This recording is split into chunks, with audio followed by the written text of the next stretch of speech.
Oi.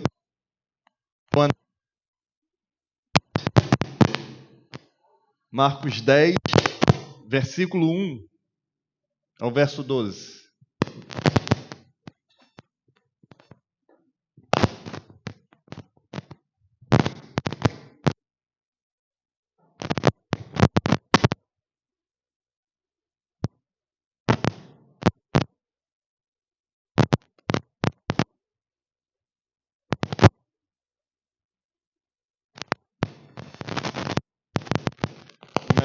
Melhor.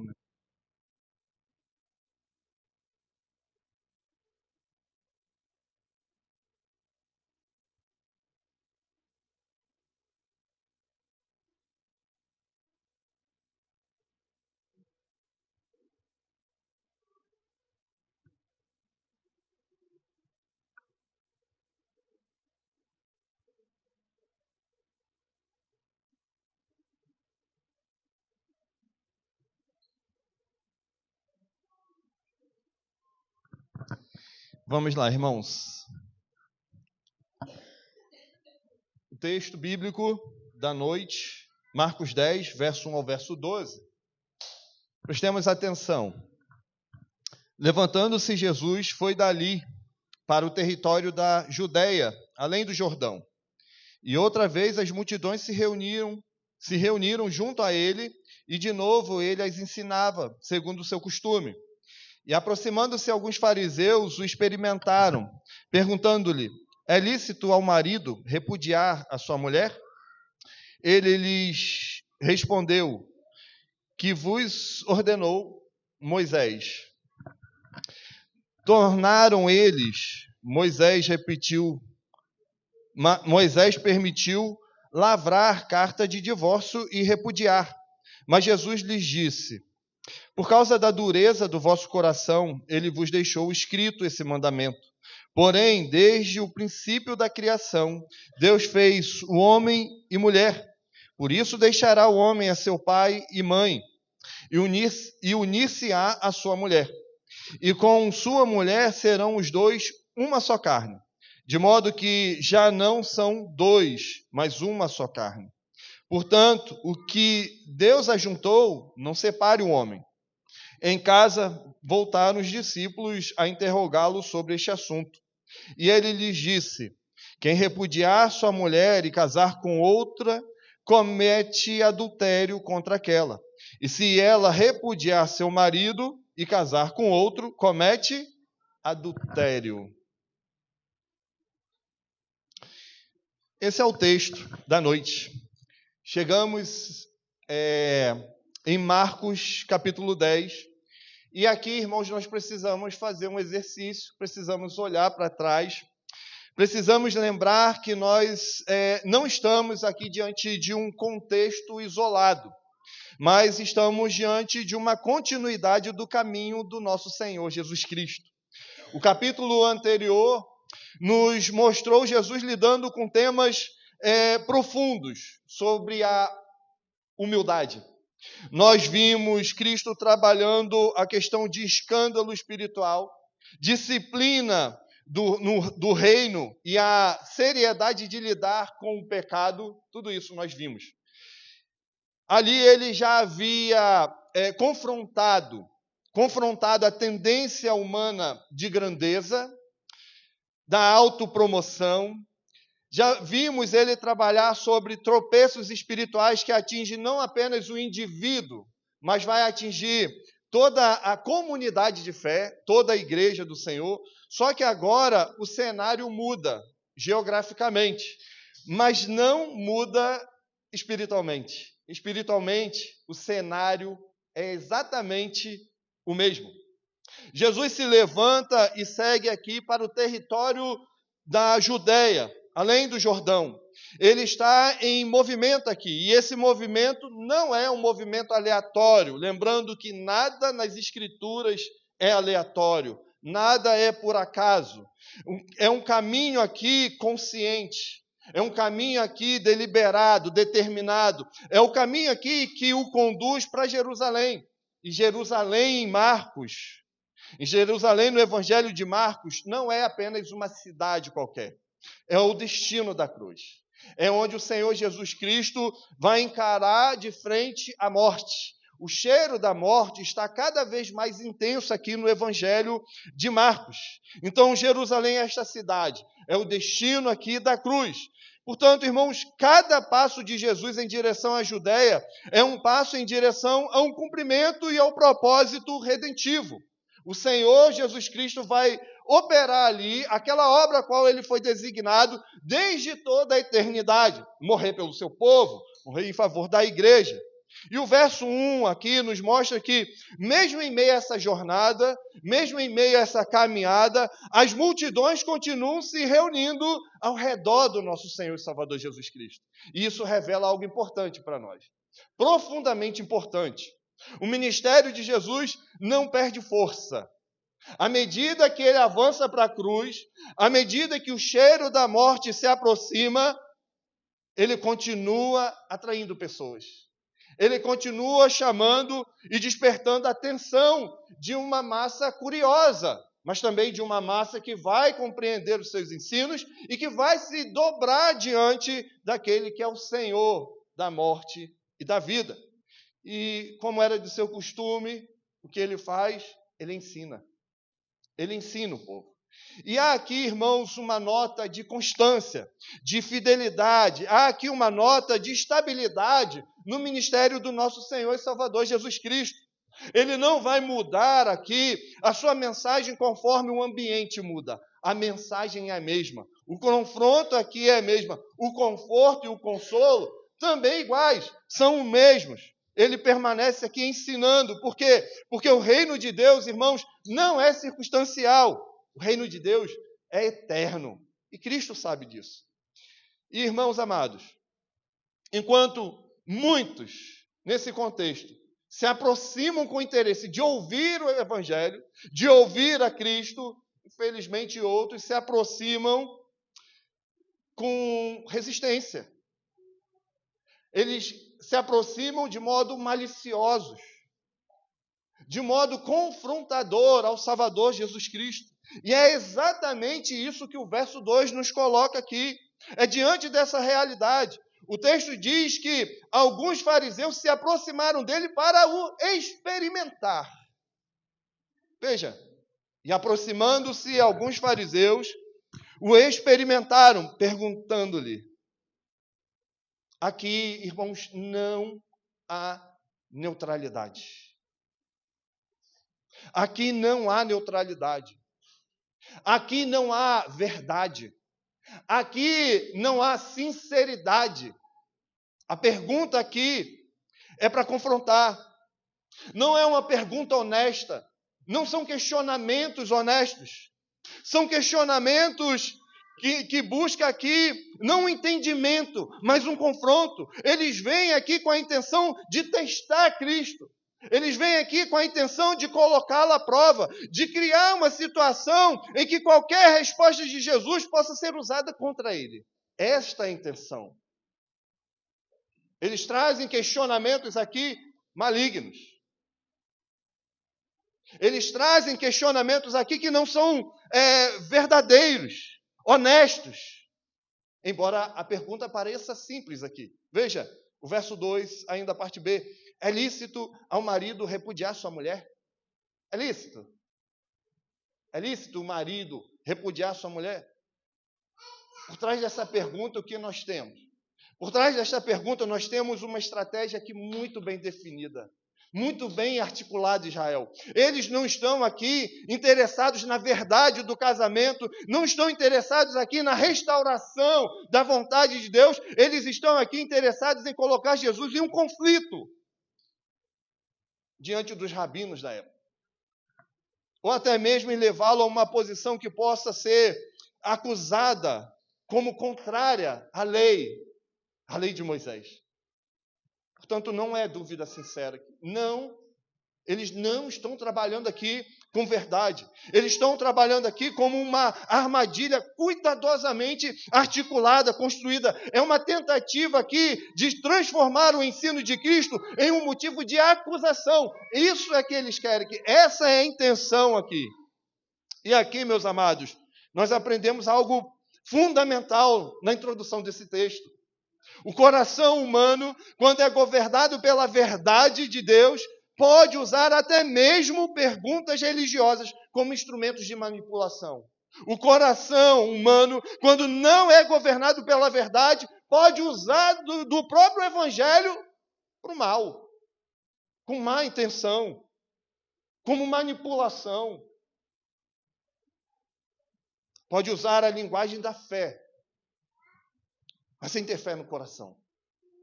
Essa é a realidade aqui. O coração humano, a parte de Cristo, pode se aproximar das Escrituras não para ser transformado por elas, mas para tentar justificar seus próprios interesses. Para justificar, então, seus próprios pecados. Quantas vezes nós fazemos isso? Quantas vezes agimos aqui como os fariseus agiram? Não necessariamente aqui com o tema do divórcio, mas em tantas outras áreas da vida. Algumas vezes não pergunta o que Deus quer que eu faça, mas sim, existe algum versículo que me permita fazer aquilo que eu decidi fazer. Há algum versículo que justifique esse meu ponto de vista, este meu pecado. Às vezes, o jovem não procura saber qual é a vontade de Deus para um relacionamento.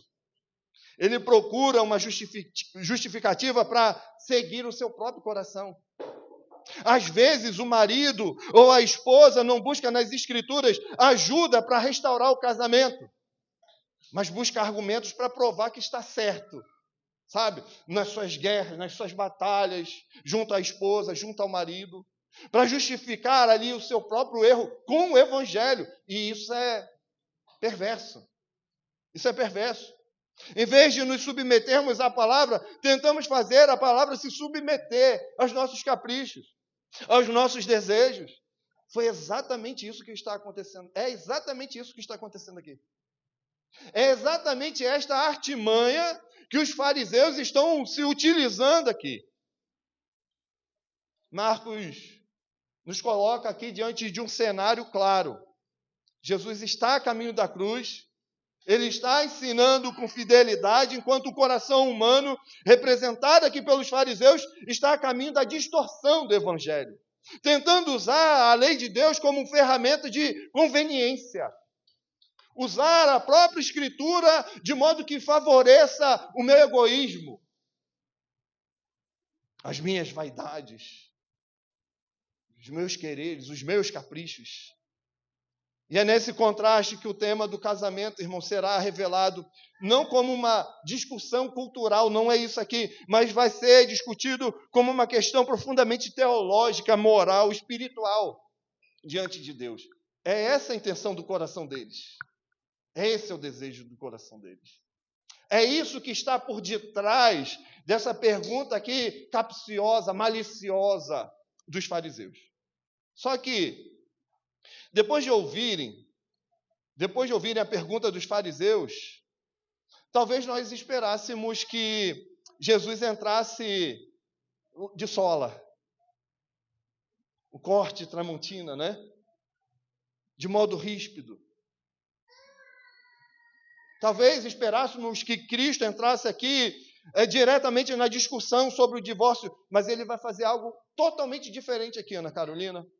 Em vez de começar debatendo opiniões, em vez de ele começar debatendo aqui tradições, interpretações populares, Jesus leva seus ouvintes de volta à palavra de Deus. Ele leva os seus ouvintes, aqueles que estavam confrontando o próprio Senhor, ele leva de volta à Escritura.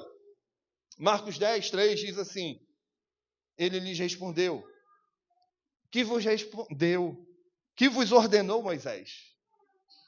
Qual foi a ordem de Moisés?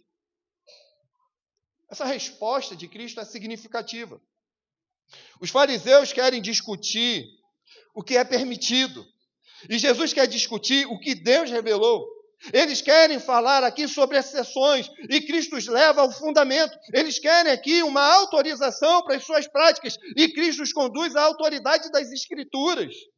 Percebam, irmãos, que Jesus não responde aqui à armadilha com uma opinião pessoal, com um achismo. Ele não diz, olha, na minha interpretação, sabe? No meu achismo. Ele não diz, olha, eu penso que. Ele pergunta aqui, que vos ordenou Moisés? O que a palavra diz? O que a Escritura diz sobre isso? E aqui nós encontramos um princípio que atravessa toda a Escritura. Toda questão moral, toda questão espiritual, ética, deve começar e terminar com a palavra de Deus. Toda ela. Toda questão moral, espiritual, ética, começa com as Escrituras. Começa na palavra do Senhor. Foi assim que Cristo respondeu às tentações no deserto. Diante de Satanás, ele repetidamente declarou, está escrito. Como quem diz, olhemos para a Escritura. O que é que a Escritura diz no momento do confronto? Foi assim que Cristo confrontou os saduceus. Não provém o vosso erro de não conhecerdes as Escrituras. Marcos 12. Foi assim que ensinou os discípulos após a ressurreição, explicando-lhes o que constava em toda a Escritura a seu respeito. Cristo demonstra que a autoridade final não está na cultura. A autoridade final não está nas tradições religiosas, não está nas preferências pessoais, mas está na revelação de Deus. Está na própria palavra do Senhor. E essa é uma aplicação importante para nós. Por quê? Porque nós vivemos em uma geração que frequentemente pergunta o que eu sinto. Diante desta situação, o que eu sinto? O que diz o meu coração? O que eu acho? O que as pessoas estão fazendo? Se todo mundo faz, por que não podemos fazer? Mas os discípulos de Cristo, irmãos, precisam aprender a perguntar o que Deus disse. O que o Evangelho diz? O que o Evangelho fala? O que o Evangelho tem a dizer sobre o divórcio? O que o Evangelho tem a dizer sobre criação de filhos? O que o Evangelho tem a dizer sobre meu comportamento? O que o Evangelho tem a me dizer sobre todas as situações da vida? E muitas confusões que nós enfrentamos hoje, irmãos, não existem porque falta informação. Existem porque nós abandonamos. Abandonamos a autoridade das Escrituras. Abandonamos o Evangelho. Preferimos as vozes humanistas. Preferimos as vozes deste mundo, os conselhos deste mundo, e desprezamos todo o conselho de Deus. Só que observe a resposta dos fariseus. Verso 4. Tornaram eles, Moisés permitiu lavrar carta de divórcio e repudiar. Eles estão recorrendo aqui, Gabriel, a Deuteronômio 24. E o problema não é que eles estejam citando a Bíblia. Esse não é o problema. O problema é a forma como eles estão interpretando o texto bíblico. Esse é o problema. O texto específico do qual os fariseus se referem aqui é Deuteronômio 24, do verso 1 ao verso 4. O texto lá diz assim, especialmente o verso 1 e 2. Se um homem tomar uma mulher e se casar com ela, e se ela não for agradável aos seus olhos, por ter ele achado coisa indecente nela, e se ele lhe lavrar um termo de divórcio, e lhe o der na mão, e a despedir de casa, se ela saindo da sua casa for e se casar com outro homem, e o texto segue.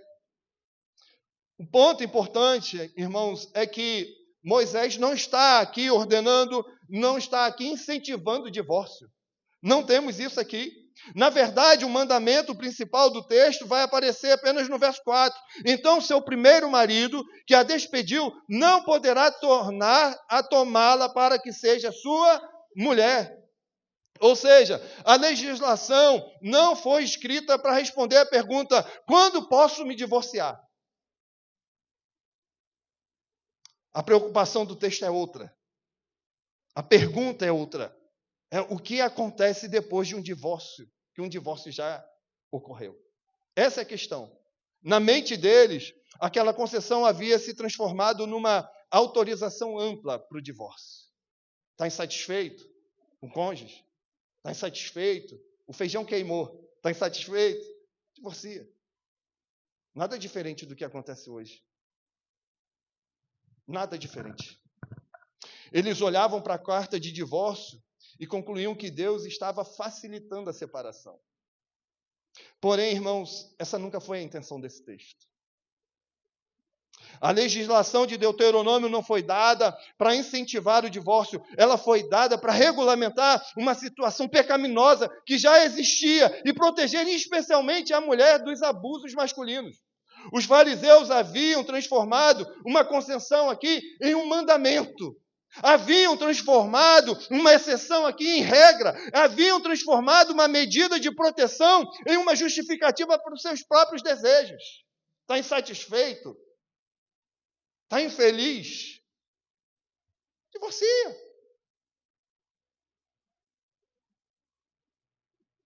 Nada diferente. Nada mudou. O pecado, a inclinação do coração humano continua exatamente a mesma, Israel, a mesma. E aqui nós encontramos uma das maiores capacidades do coração humano caído. A capacidade de distorção. A capacidade do homem distorcer a palavra de Deus para servir seus próprios interesses. Nós encontramos aqui essa capacidade de distorcer a verdade do Evangelho por uma verdade que me satisfaça o coração e a alma. Que eu encontre ali uma justificativa, sabe, para o meu pecado, tão estimado, tão amado, idolatrado. Desde o princípio foi assim. Desde o princípio é assim. No Éden, a serpente não começou negando frontalmente a palavra de Deus. Ela começou distorcendo a palavra. É assim que Deus disse, lembra? É assim que Deus disse. O pecado, irmãos, não precisa necessariamente rejeitar a Bíblia. Muitas vezes ele prefere reinterpretar a Bíblia, prefere torcê-la, prefere utilizá-la para justificar aquilo que já decidiu fazer no coração. É assim. É exatamente isso que os fariseus estão fazendo. Então Jesus chega ao verdadeiro problema, ao coração do problema aqui. Veja, verso 5. Mas Jesus lhes disse: por causa da dureza do vosso coração, ele vos deixou escrito esse mandamento. É porque o coração de vocês estão empedrados. É porque o coração de vocês é duro como uma rocha. Irmãos, aqui nós temos o centro da discussão. O problema não era Moisés, o problema não era a lei, o problema não era a lei, o problema não era a falta de conhecimento, o problema era o coração. O coração.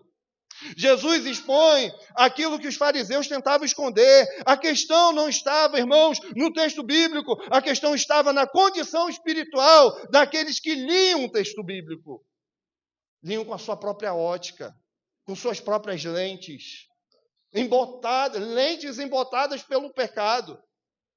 Veja, é a dureza do vosso coração. E essa expressão aponta para uma resistência que deliberada à vontade de Deus. É a mesma atitude que nós vemos em Faraó, que endureceu o coração diante das ordens do Senhor. É a disposição de quem conhece a verdade, mas prefere seguir seus próprios caminhos. Coração duro, petrificado. Moisés regulamentou o divórcio porque estava lidando com pecadores. Estava lidando com homens endurecidos, homens egoístas, homens obstinados, sabe? Fronte dura. A lei não foi dada porque Deus aprova o pecado. Essa lei não é dada porque Deus aprova o divórcio, mas é dada porque Deus estava restringindo os danos produzidos por este pecado. É assim. Isso é importante, irmãos, porque revela algo sobre toda a história da redenção. Toda ela. A lei expõe o problema, mas ela não pode curar o coração. Ela revela, sabe, a doença, mas ela não produz cura. Ela mostra a dureza humana, a lei faz isso, mas não pode remover essa dureza.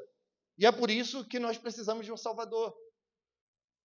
É por isso que nós precisamos de Cristo. Porque somente Cristo pode fazer aquilo que a lei jamais poderia realizar. Deus havia prometido através do profeta: dar-vos-ei um coração novo, e porei dentro de vós um espírito novo, tirarei de vós o coração de pedra, e vos darei um coração de carne, diz Ezequiel. O que os fariseus precisavam não era de uma interpretação mais sofisticada da lei, eles precisavam de um novo coração. O que o seu coração duro necessita é de Cristo. É um novo coração. Irmãos, o mesmo aqui vale para nós. Muitas vezes, nossos maiores problemas não estão na falta de conhecimento bíblico. Estão na resistência do nosso coração àquilo que nós já conhecemos. Nós sabemos o que Deus diz sobre perdão, mas nós resistimos a perdoar. Nós sabemos o que Deus diz sobre a pureza, mas alimentamos o pecado. Nós sabemos o que Deus diz sobre amor, serviço, humildade, mas insistimos em viver segundo a nossa própria vontade, nossa própria carne, nosso próprio coração. E por isso esse texto nos confronta, irmão. E nos confronta com muita seriedade. Um coração endurecido, irmãos, consegue até usar a Bíblia para justificar a sua desobediência. Consegue citar versículos sem se submeter a Deus, ao Deus dos versículos. Entende? Mas esse texto também consola. É o Evangelho. Há conforto para nós. Porque Cristo não veio apenas para expor a dureza do coração humano. Ele veio para salvar pecadores de coração endurecido. Ele veio fazer aquilo que ninguém consegue fazer por si mesmo, transformar o homem interior, sabe? E antes de falar sobre casamento, ele fala aqui sobre o coração. Esse é o ponto. Antes de reclamar divórcio, ele fala da dureza que há no nosso coração, na nossa alma. Porque os maiores problemas do casamento, os maiores problemas da família, os maiores problemas da igreja, os maiores problemas da sociedade não começam com circunstâncias externas, começam dentro de nós. Começa dentro do coração caído. Começa dentro de um coração que ama o pecado, que valoriza o pecado, sabe? Que se agarra ao pecado. E é somente o Evangelho de Cristo que é capaz de tratar a raiz desse problema. Não há solução externa. A não ser Cristo, não há outra saída para você. Não há outra saída para mim. Afinal, irmãos, onde existe um coração transformado pela graça, existe a esperança de restauração.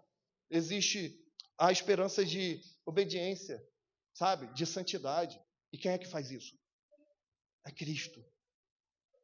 É o Senhor. Só que depois de expor a dureza do coração humano, Jesus vai fazer algo extraordinário. Ele se recusa a permitir que a discussão permaneça apenas no campo das concessões que foram feitas por Moisés. Os fariseus estavam olhando para o problema do divórcio aqui, mas Jesus os leva de volta ao propósito do casamento. Eles estavam discutindo a exceção. Era claro, aquilo que eles podiam se agarrar para justificar seus erros, os seus pecados.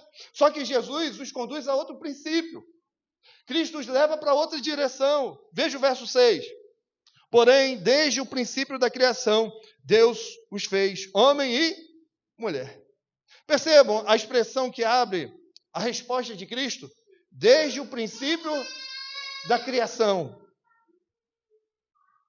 Irmãos, para compreender corretamente o casamento, para compreender tudo mais da vida, nós devemos começar, desculpe a redundância, pelo começo.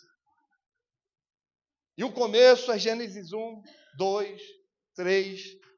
Não devemos começar pela queda, não devemos começar nós devemos começar não pela queda, pelo pecado, mas pela criação. Não devemos começar observando o pecado, devemos começar contemplando o propósito perfeito do Deus Criador. E Jesus nos leva aqui de volta ao Éden. E isso é importante porque nos lembra que o casamento não nasceu como uma tentativa de Deus remediar o pecado. Algo que deu errado e agora vamos tentar resolver isso. Não temos isso. O casamento existia antes da queda, antes que houvesse lágrimas, antes que houvesse culpa, traição, conflitos, antes que existisse separação, já existia o casamento.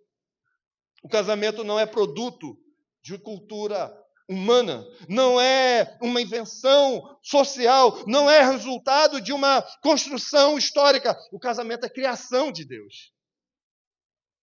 E ele traz os fariseus de volta a Gênesis 1. Como que diz? Veja. É por isso que ele afirma aqui.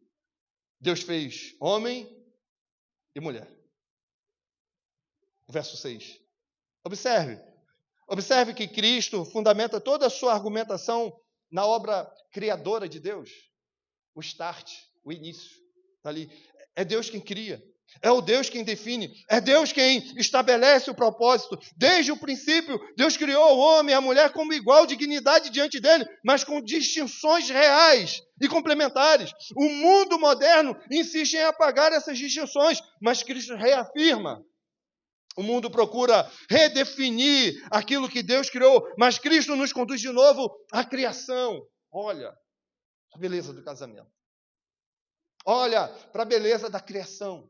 Olha para a beleza daquilo que foi feito pelas mãos santas e poderosas do nosso Deus.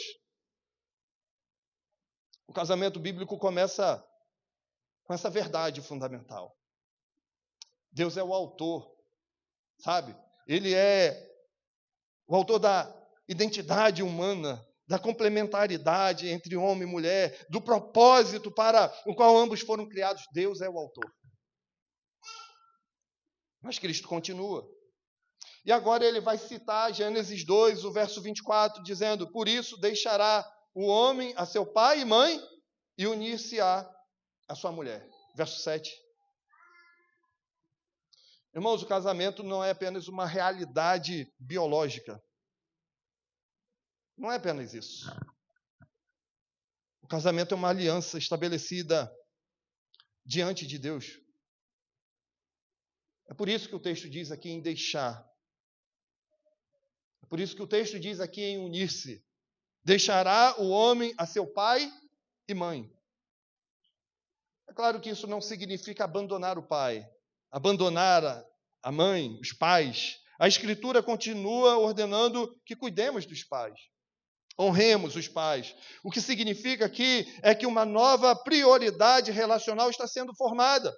Surge aqui uma nova unidade. O homem deixa a sua família de origem para constituir uma nova família. A esposa deixa a sua família de origem para constituir uma nova família. Uma nova aliança aqui estabelecida. É por isso que tantos problemas surgem quando marido e esposa nunca compreendem essa verdade. Muitos conflitos familiares acontecem porque o casamento existe formalmente, mas emocionalmente ainda não houve esse deixar.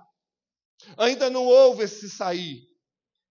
Ainda não houve seguir essa direção. Pais continuam governando as decisões do casal e os filhos continuam dependendo emocionalmente de seus pais mais do que o próprio cônjuge. Vai dar ruim. Porque o movimento aqui é claro. Deixar a casa. Unir-se à esposa. Quando não há isso, o resultado é tensão, é conflito, é desordem. O casamento exige maturidade, prioridade. Não se trata de dois indivíduos apenas dividindo, Vitinho, o mesmo endereço. Trata-se de uma nova realidade criada por Deus.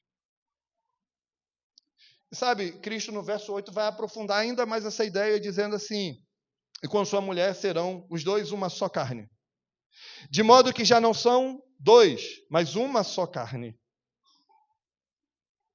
E essa talvez seja uma das declarações mais profundas de toda a Bíblia acerca do casamento. Uma só carne. Jesus não está aqui falando apenas, irmãos, de uma união física. Certamente inclui isso, mas vai muito além dela. Trata-se aqui de uma união integral, uma união emocional, uma união espiritual, uma união de vida diante de Deus. Marido e esposa não são mais dois projetos independentes caminhando lado a lado. Eles se tornam uma nova unidade. Por isso o casamento nunca foi projetado para ser um relacionamento superficial, vazio, sabe? frio, distante. Deus não criou o casamento para ser uma parceria temporária baseada apenas em conveniências. Deus criou o casamento para refletir uma profunda união de vida. É isso. E divórcio não cabe aqui. Divórcio é algo estranho, é tudo isso. Há um pastor velho, Edward Taylor, que ele chamou o casamento de um nó curioso que Deus faz no paraíso. Era o nó do amor verdadeiro, mais doce que as especiarias. Que contraste nós temos com o mundo hoje. Que contraste nós temos aqui como a forma com que o mundo vê e encara o casamento hoje. Ficou nítido isso? O pecado transformou aquilo que Deus criou para ser bênção em um campo de disputa, um campo de batalha. O pecado transformou a aliança de Deus em contrato, transformou o serviço mútuo em competição entre casais, transformou a entrega em exigência. Por isso, irmãos, tantas vezes olhamos para o casamento apenas através das lentes da queda e nos esquecemos de contemplar a luz da criação, lá no início. Só que existe algo mais profundo ainda aqui. Existe algo, Ana Clara, ainda mais belo em tudo isso aqui. O casamento, irmãos, não aponta apenas para si mesmo. O casamento aponta para uma realidade infinitamente maior. O casamento aponta para Cristo. Paulo vai dizer em Efésios 5, 31, 32, grande é este mistério, mas eu me refiro a Cristo e à igreja. Desde o Éden. Desde lá, Deus está construindo uma figura aqui do relacionamento entre Cristo e o seu povo. O marido imperfeito aponta para o marido perfeito, para o noivo perfeito. A esposa imperfeita aponta para a igreja redimida. O casamento terreno aponta para uma realidade eterna, gloriosa. É por isso que Satanás odeia o casamento. Ele tem ódio do casamento. Porque quando ele ataca o casamento, ele tenta distorcer uma das imagens mais belas de todo o Evangelho. O relacionamento de Cristo com a igreja. E aí a gente chega à conclusão aqui do verso 9, que diz assim, portanto, o que Deus ajuntou, não separe o homem. O que Deus ajuntou, não separe o homem. Nós temos aqui uma declaração central no texto. Observe cuidadosamente, Jesus não diz simplesmente que duas pessoas decidiram viver juntas. Ele diz que Deus as ajuntou. O casamento é mais do que um acordo humano. É mais do que uma cerimônia. É mais do que um documento assinado. O casamento é uma obra divina. Uma obra divina. Quando um homem e uma mulher entram na aliança do casamento, conforme o propósito de Deus, existe uma ação invisível, mas real, do próprio Senhor agindo. Por isso Jesus afirma, o que Deus ajuntou, não separe o homem. O homem não possui autoridade absoluta sobre aquilo que Deus estabeleceu. O pecado separa. O egoísmo separa, a vaidade separa, o orgulho separa, a dureza do coração separa. Mas Deus é aquele que une.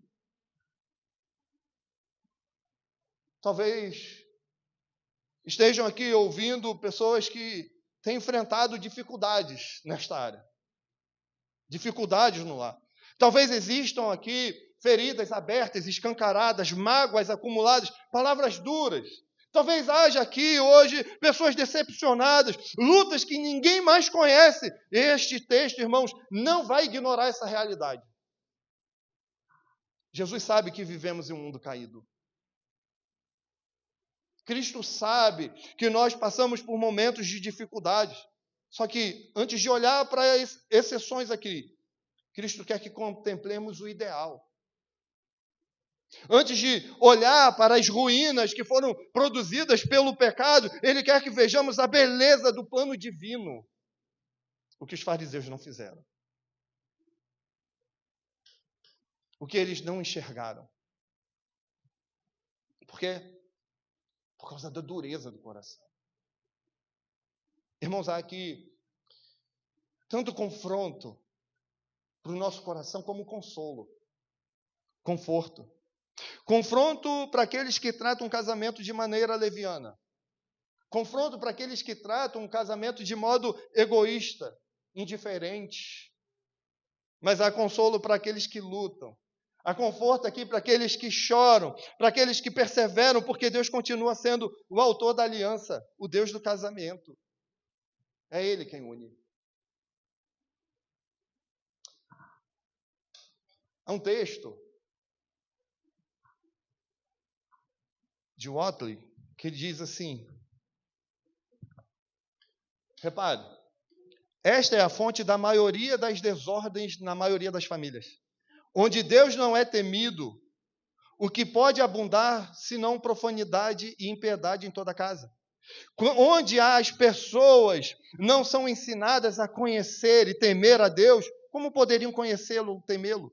Onde essas graças estão ausentes, como poderia haver algo além de grosseria, teimosia, desobediência, gritaria?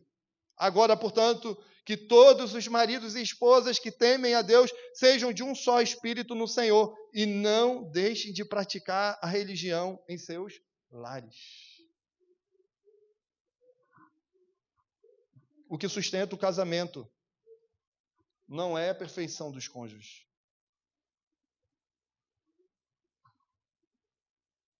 É a graça do Deus que uniu.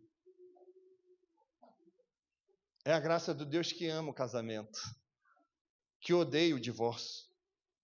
E quanto mais um lar se aproxima de Cristo, mais ele se aproxima do propósito para o qual foi criado desde o princípio. Qual é o fim principal do homem? Glorificar a Deus e alegrar-se nele para sempre. E qual é o fim principal do casamento? Se não se alegrar em Deus. Só que depois de responder aos fariseus diante da multidão, Jesus entra em casa com os discípulos. Aquela discussão pública, sabe? Vai terminar aqui. Ela vai acabar aqui, mas o ensino continua. A reunião pública tem fim, mas Cristo continua ensinando aqui aos seus discípulos. Na verdade, Marcos nos mostra que aquilo que foi dito em público ainda havia deixado dúvidas. É o coração duro. Precisa de explicações. Veja o verso 10. Em casa, voltaram os discípulos a interrogá-lo sobre este assunto. Os discípulos ouviram a resposta de Jesus aqui, mas eles perceberam que havia algo mais profundo para ser compreendido. Eles não entendem completamente as implicações daquilo que Cristo havia acabado de ensinar. E por isso, quando eles estão a sós com Cristo, eles voltam à pergunta. Ao longo do Evangelho de Marcos, isso vai acontecer diversas vezes. Em público, Cristo ensina as multidões, mas em particular, ele aprofunda os seus ensinos com os discípulos. A casa frequentemente se torna o lugar aqui de explicações, de esclarecimento. E há uma lição aqui importante para nós, porque nem tudo na vida cristã é aprendido de modo instantâneo. Há verdades que ouvimos uma vez e compreendemos apenas parcialmente, mas que devemos insistir para compreendê-las. Há textos das Escrituras que exigem reflexão, amadurecimento, ensino contínuo, sabe? O discípulo verdadeiro não é aquele que sabe tudo, mas é aquele que continua perguntando de modo honesto ao Senhor Jesus Cristo, através das Escrituras. Questionar o texto bíblico não é pecado, desde que seja feito de modo reverente e com as lentes do Evangelho, mas não com as mentes de um coração obstinado e duro. Observe também que Jesus não vai suavizar aqui o ensino quando está apenas com os discípulos. Muitas vezes nós imaginamos que, longe da multidão, ele poderia amenizar, sabe, as suas palavras. Mas o que vai acontecer aqui é o contrário. Cristo vai aprofundar a aplicação moral do que ele havia acabado de ensinar no verso 11.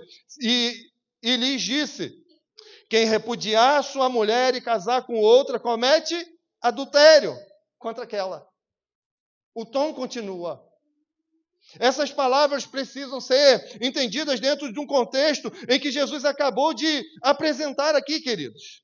Como nós vimos anteriormente, Cristo está confrontando uma prática comum em seus dias. Muitos homens utilizavam interpretações distorcidas da lei para abandonar suas esposas por motivos banais. Casar-se novamente, seguir suas vidas como se nada tivesse acontecido. Isso era o desejo deles. Nada diferente nos dias de hoje. E isso não está longe de nós. Há pastores, presbíteros, oficiais da igreja no terceiro casamento, utilizando-se ainda dos púlpitos, pregando o evangelho, quando o Senhor odeia o divórcio. A sociedade, irmãos, ela pode reconhecer a legalidade desses atos. Os líderes religiosos podem aprová-lo, os documentos podem ser assinados, mas Jesus mostra que existe uma realidade superior aos procedimentos humanos, a realidade moral diante de Deus. O que Cristo está ensinando é que um papel assinado não transforma automaticamente o pecado em justiça. Uma formalidade jurídica não altera aquilo que Deus estabeleceu moralmente. Por isso o Senhor afirma que aquele homem que repudiava sua esposa de maneira pecaminosa e se unia a outra mulher cometia adultério. É pecado. A questão central não é apenas legal aqui. É uma questão espiritual, é uma questão moral, é uma questão do coração diante de Deus, e isso continua extremamente atual.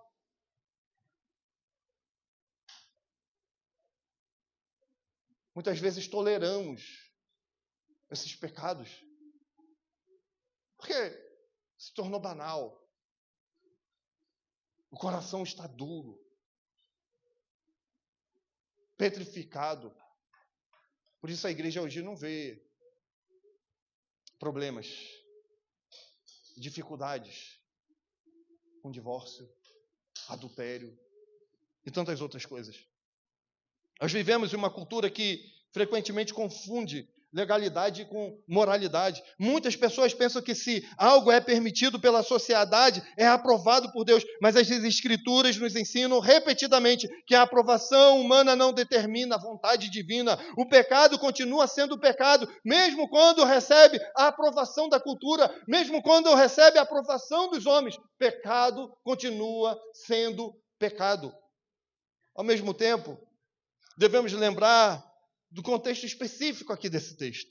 Jesus não está tratando aqui de todas as circunstâncias relacionadas ao divórcio e ao novo casamento. Outras passagens das Escrituras abordam situações específicas envolvendo adultério, abandono por parte do cônjuge incrédulo. Mas o foco de Cristo aqui é confrontar o uso perverso do divórcio como instrumento de egoísmo, de conveniência.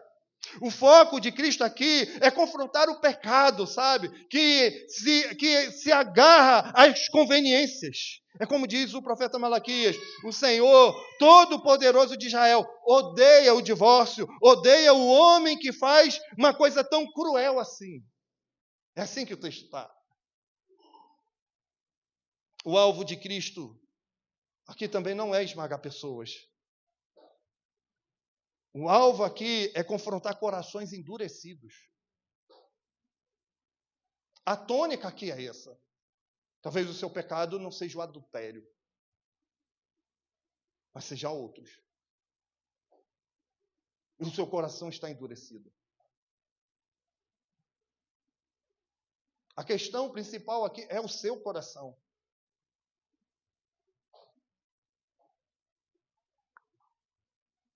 Vivemos um contexto em que se escandalizam muito com a traição, com o consumo de pornografias. Quando se ouve falar, um pastor caiu, foi o quê? Ligamos o quê? Adultério. Mas há muitos outros pecados. Autoritarismo. Um pastor desleixado. Um pastor avarento. E não damos a mesma atenção. O ponto aqui, queridos, em si, é mais do que o adultério. O divórcio. O ponto aqui é o coração endurecido. O reclame aqui do nosso Senhor Jesus Cristo é este. Mas o alvo aqui não é esmagar pessoas. O alvo aqui é confrontar. E isso é importante porque muitas pessoas carregam profundas cicatrizes relacionadas ao divórcio. Algumas foram abandonadas, outras sofreram traições, outras enfrentam situações extremamente dolorosas. O propósito desse texto não é ignorar essas dores. O propósito é mostrar a seriedade, como Deus vê a aliança do casamento, como Deus vê a santidade de vida. Então, Cristo acrescenta aqui algo que teria sido ainda mais impactante para o ouvido daquele tempo. Verso 12. E se ela, não ele, mas ela, se ela repudiar seu marido e casar com outro, comete adultério. Não é assim que fecha o verso 12? Para nós essa afirmação pode parecer natural. Falou dele, agora ele fala dela. No contexto do primeiro século, isso era surpreendente. Na cultura judaica predominante, a discussão normalmente girava em torno dos direitos do marido, dos direitos dos homens. A responsabilidade moral frequentemente recaía de maneira desigual, mas Jesus trata homens e mulheres segundo o mesmo padrão moral aqui. Ele não possui dois pesos, duas medidas. Não existe uma moralidade para o homem e outra para a mulher. Não existe um pecado mais aceitável quando praticado por um sexo do que pelo outro. Diante de Deus, ambos são igualmente responsáveis. Cristo rompe aqui com a hipocrisia da cultura e reafirma a justiça perfeita do reino de Deus. E isso nos ensina uma verdade importante. O pecado não é masculino, o pecado não é feminino. O pecado não tem sexo. O pecado é humano. O problema fundamental aqui não está no sexo da pessoa, na posição social, em suas circunstâncias externas. O problema está no coração do pecador. O problema está no coração que todos nós carregamos. E aqui encontramos novamente, irmãos, a beleza do Evangelho.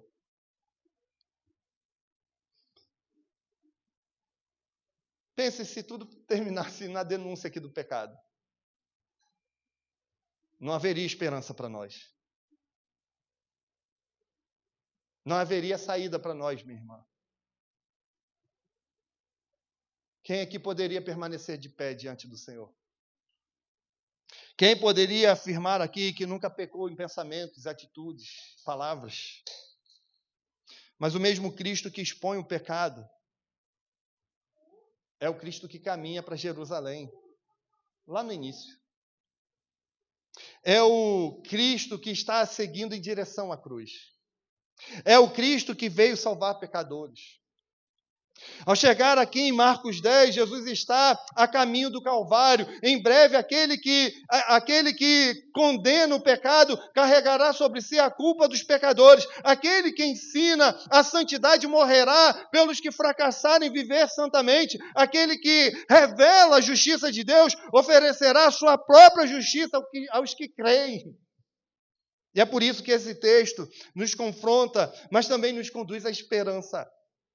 Ele confronta o orgulho, ele confronta a dureza de coração, a tentativa de tratar levianamente aquilo que Deus considera sagrado, mas ele também nos lembra que existe graça para os arrependidos. Ele nos lembra que há uma saída para aqueles que têm um coração convertido. Existe perdão aqui para os pecadores. Existe restauração para os que se voltam para Cristo. Existe esperança, porque o nosso Salvador não veio apenas ensinar o caminho da verdade. Ele veio abrir esse caminho com seu próprio sangue. É isso que nós temos aqui. O Senhor caminha para Jerusalém. O Senhor caminha à morte. Marcos 10, meus queridos irmãos, não é um texto apenas sobre casamento, divórcio, relacionamentos familiares. Tudo isso está presente aqui, mas o assunto principal é ainda mais profundo. Jesus está revelando algo sobre o coração humano, sobre a graça de Deus. Ao longo do texto nós vimos isso.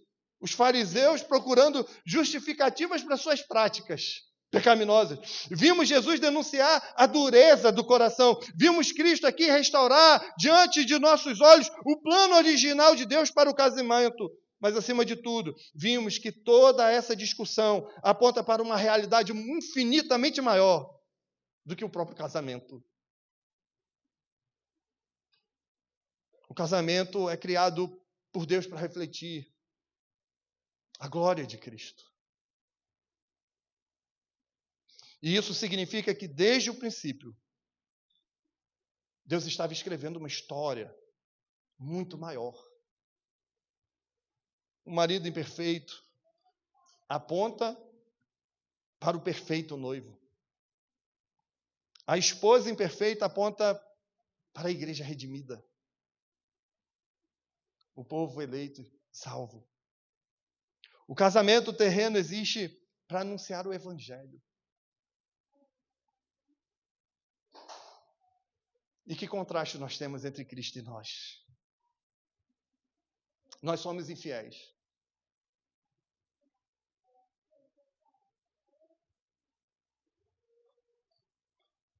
Mas Ele permanece fiel.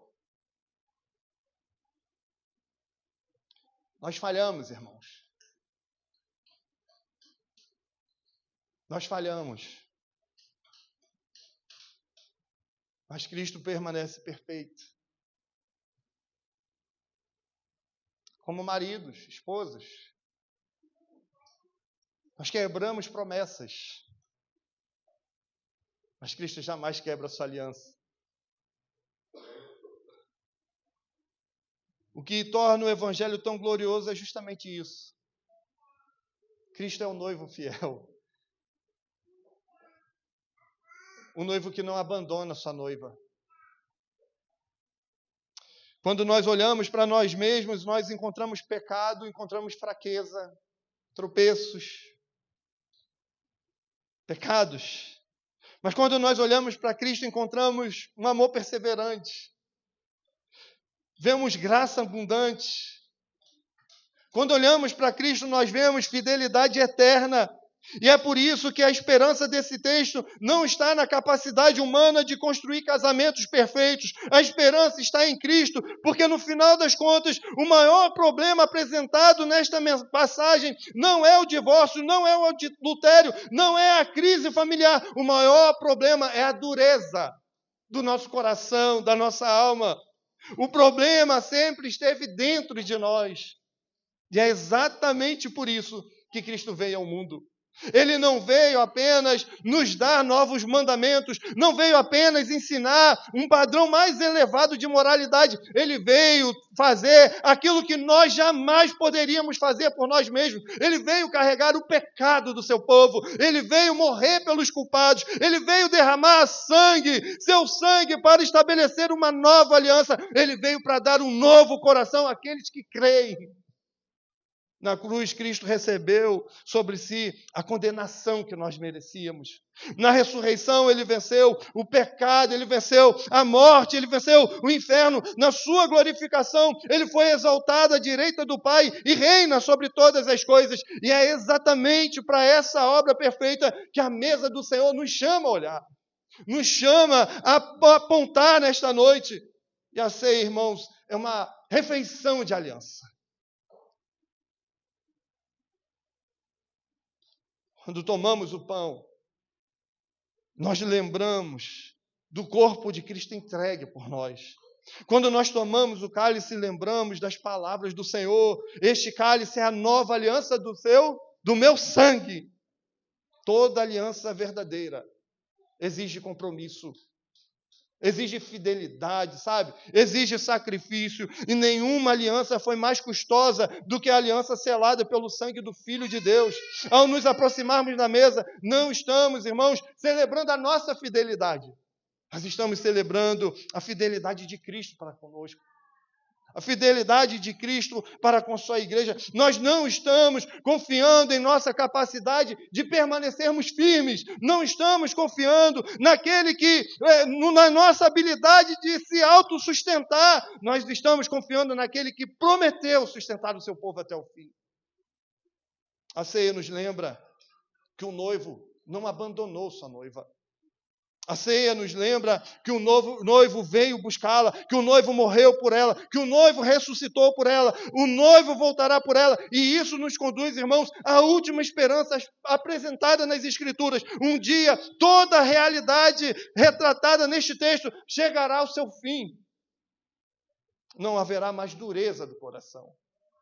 Não haverá mais pecado, não haverá mais traição, sabe? Não haverá mais separação, não haverá mais divórcio, não haverá mais lágrimas produzidas pela queda, não haverá mais sofrimento. Todos os casamentos terrenos, por mais preciosos que sejam, são apenas sombras de uma realidade muito mais gloriosa.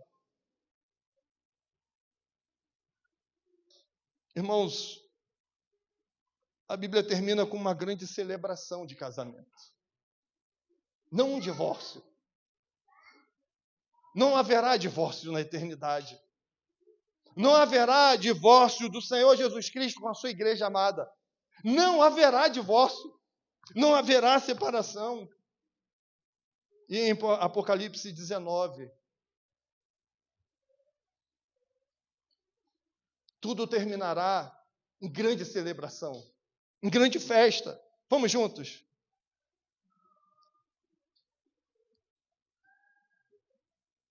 Porque, irmãos, é para lá que caminhamos. O casamento terreno é temporário. As bodas do Cordeiro são eternas. O casamento humano é imperfeito, Vitinho. Mas a união entre Cristo e a sua igreja será perfeita, será para sempre. E é por isso, irmãos, que vale a pena perseverar, vale a pena lutar contra o pecado, vale a pena buscar a santidade, vale a pena confiar em Cristo, porque o dia está chegando. E enquanto o grande noivo aparece em glória, toda a tristeza produzida pela queda será removida para sempre. E então veremos aquele que nos amou antes da fundação do mundo. Estaremos com ele para sempre e participaremos da grande celebração que todos os casamentos da história apenas anunciam. Que Deus concede vida a um povo. Esse texto de Apocalipse nos coloca diante dessa realidade. Vamos lê-lo juntos? Alegremo-nos. Juntos? Alegremo-nos. Exultemos. Apocalipse 19, verso 7. Alegremo-nos e exultemos e demos-lhes. Por quê?